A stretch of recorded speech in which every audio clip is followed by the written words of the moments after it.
Hi, my name's Zandy. I'm based in Townsville and I work as one of the trainers for Milestones Employment.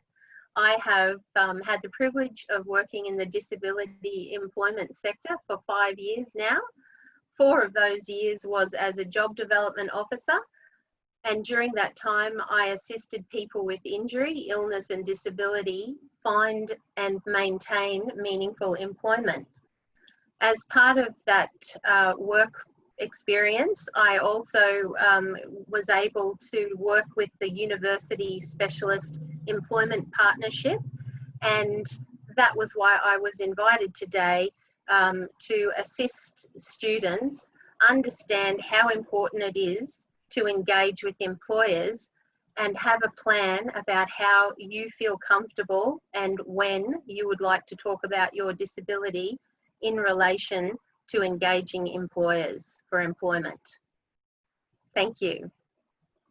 We're going to start today with the basics. So the first most important thing that you need to do is build a clear, concise representation of yourself on social media.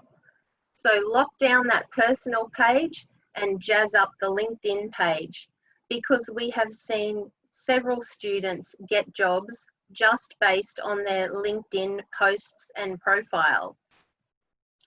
All employers are looking for quality resumes and high quality applications every time. If you're stating that you have attention to detail, then that must shine through in independent and individual quality applications. Try to avoid blanketing your applications and your resume. Personalize them and really attain what the employer is looking for, which is an application that will link you to the role that you have applied for. If your grades or experience levels aren't where you'd like them to be, and it is due to impacts of disability, we're going to talk about that a little later on. For now, it's really important to understand that your grades are important, but employers are generally reasonable, and in particular, in our experience, they have had a reasonable approach when they understand that your gaps are due to impacts of your disability. So engage with and utilise the resources available to you at your university. There's been lots of links provided today from other presenters. Tap into them, do your research. The fundamentals. A good graduate employer is looking for people who can help them meet their organisational goals. Great graduate employers are starting to really notice how different perspectives and experiences are enhancing their workforce, including graduates with disability. One strategy for doing this is to look at organisations who have made specific commitments to employment for people with disability. Take time to have a look at the Australian Network on Disability Members website. It's just type it into Google. They assist with offering products, training and programs to improve accessibility and inclusion in all facets of business. The next most important thing to do is find your strengths as a human being. Find a way to articulate these strengths in terms of your graduate work. During your years of university, you have become organised, you are resilient, you are tenacious, reliable, capable, reasonable, kind, empathetic, competent, and let your passion for the field that you're studying and the employment you want to achieve shine through. Talking about disability, the legal side of things. Do you have to? It's one of the biggest questions that we're asked by students. No, you don't have to, not unless it would affect your ability to do the job or create risk to your safety or the safety of others. It is an important conversation to have. If you do choose to share this information with an employer, They are obligated to consider reasonable adjustments and training to accommodate your work-related needs, and also make sure they ask for your consent before they share information with other co-workers. But should you share this information on an application, or will you? Let's have a look at our next slide. These are thoughts other graduate candidates with disabilities have on sharing their status with employers. This survey was conducted in 2017, and my question for you to think about is, will you? Just under 55% of the students said that they would share their disability status with employers. Under 17% said no, they were unlikely to. And just under 29% indicated they weren't sure. So this is a question you do have to think about. Have you built a plan how you're going to discuss your disability through your engagement with employers? Does it make you nervous to talk about your disability? Or are you already confident because you have identified your strengths and how you're going to approach that conversation? Have you thought about why you would or would not tell an employer about your disability? These are all things that we assist you with, and that we're encouraging you to reach out to your careers section of your university and have these discussions. What do other students think about sharing their information? Only 57% believed it would be beneficial to be open during the recruitment process. Again, we need to think about when we're going to disclose, what information we want to, who we're going to disclose it with, and how and when, and why or why not to. So 71% said that the most important factor in encouraging them to share would be to know what the benefits are. I'll tell you a little bit about those in a minute. 81% said that they would be more likely to inform an employer about their disability if they had been encouraged to, and they'd be much more confident if they had had these discussions with their careers advisors or services. Approaching employers and discussing disability. Proactively seek out employers who are disability confident and apply directly to them. Again, looking at the Australian Network on Disability Members is a great place to start. How do you tell if an employer is disability confident? Feel welcome to reach out to the employer and write to the employer or the recruiter and ask for what their assessment methods look like and how that would best allow you to showcase your skills. Employers appreciate the ingenuity. Have a clear, specific, plain English way of asking for the types of adaptations to a workplace that you may need. If you have a sore back, then we may have to get job access involved. So you can have an ergonomic chair that assists you with your fatigue and helps you be the best person you can be in the workplace. Practice a positive, confident discussion relating to your disability if you need to, that focuses on how the employer can bring out the best in you. Coles is one of those employers that are disability friendly. They are looking at employing team members which are representative of the community, and they actually go out of their way to encourage employment of people with disabilities.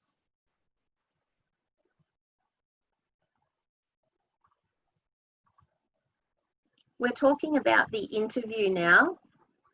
This is a master's student who was on the autism spectrum, and he wrote into us.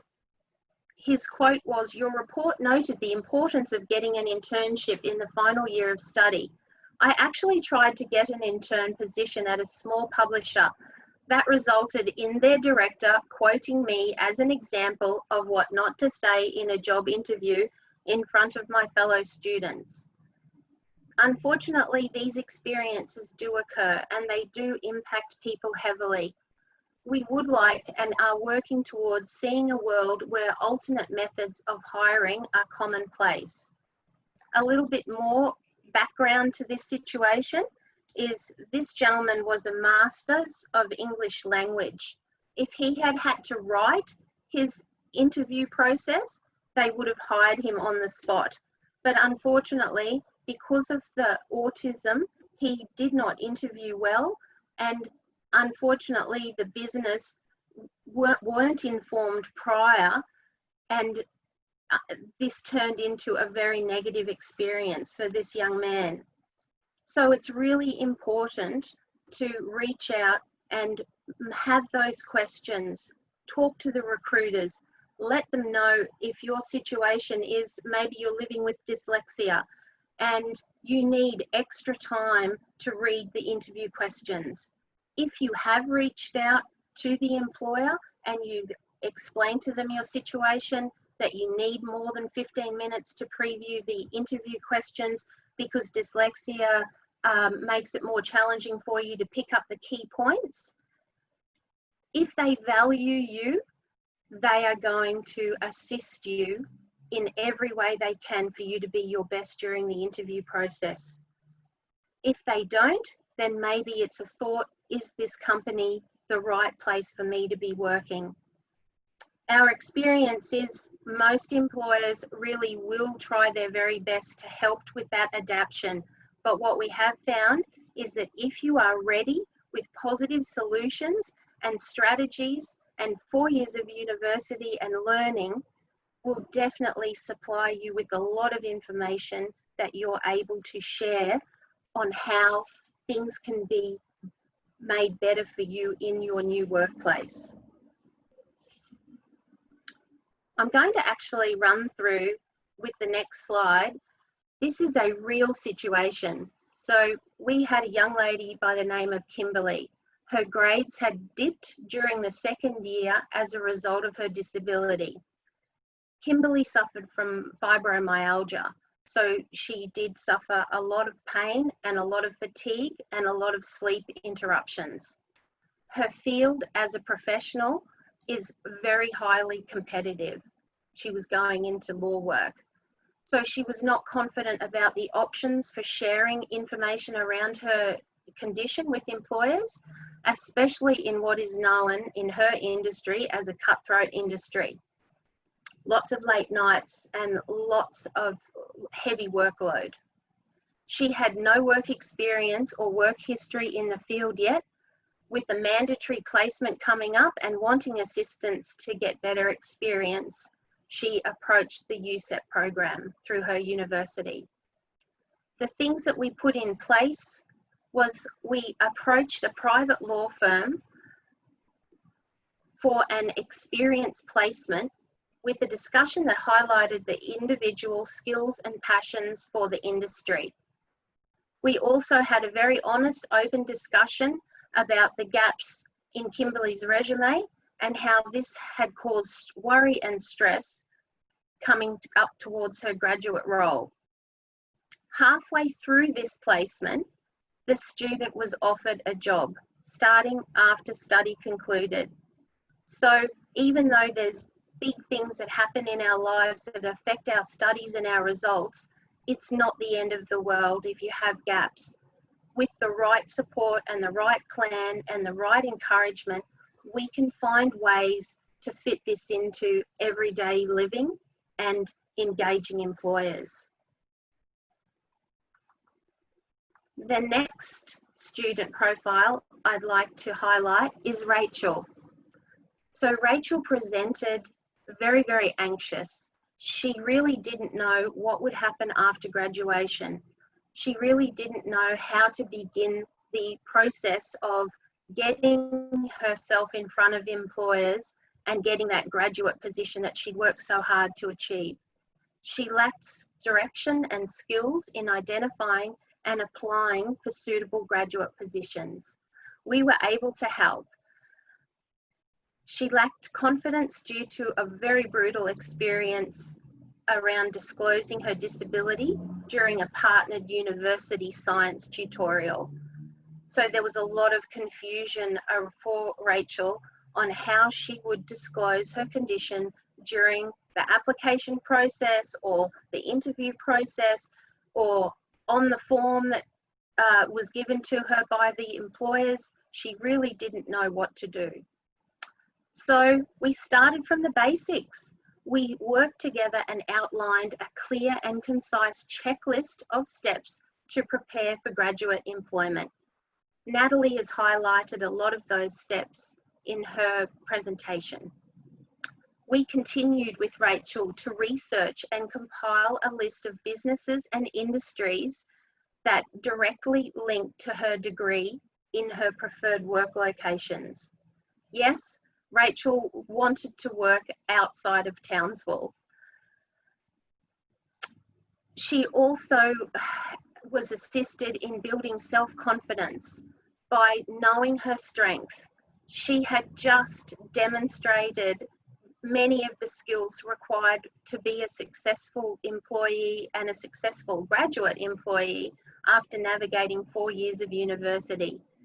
This gave us a lot of material to work with when it came to putting her conversation together with the employer around her disability. We also reframed as an opportunity to break down employer stigma around her condition. Have you ever worked or known someone with dyslexia? Was the question that Rachel chose to ask when she had gone through her interview process, and that question time came up by the interviewer. Have you got any questions? This was the question that Rachel built her confidence up to ask. Have you ever worked with someone with dyslexia? Most of the interviews that Rachel attended, at least one person on the panel was able to relate to knowing somebody with dyslexia. Rachel was also prepared, and she was able to offer things that needed to be adapted in the workplace for her. She developed a personalised, solutions-based response on what adaptations look like in the workplace for her. And her employer said, no problem, we can work with that. There's nothing that you've presented with us today that we can't work with. So I really would like you to think about how you're going to engage employers and how that confidence is going to shine through when you have had barriers to overcome, especially learning barriers at university. You have built resilience. You are a creative and a critical thinker. And these are many of the skills that employers are looking for. So my last slide, do you relate to these circumstances? If you do, build a plan, be ready with your solutions, get comfortable with your employer conversation, do your research, check into all the support networks you have available to you. Thank you very much.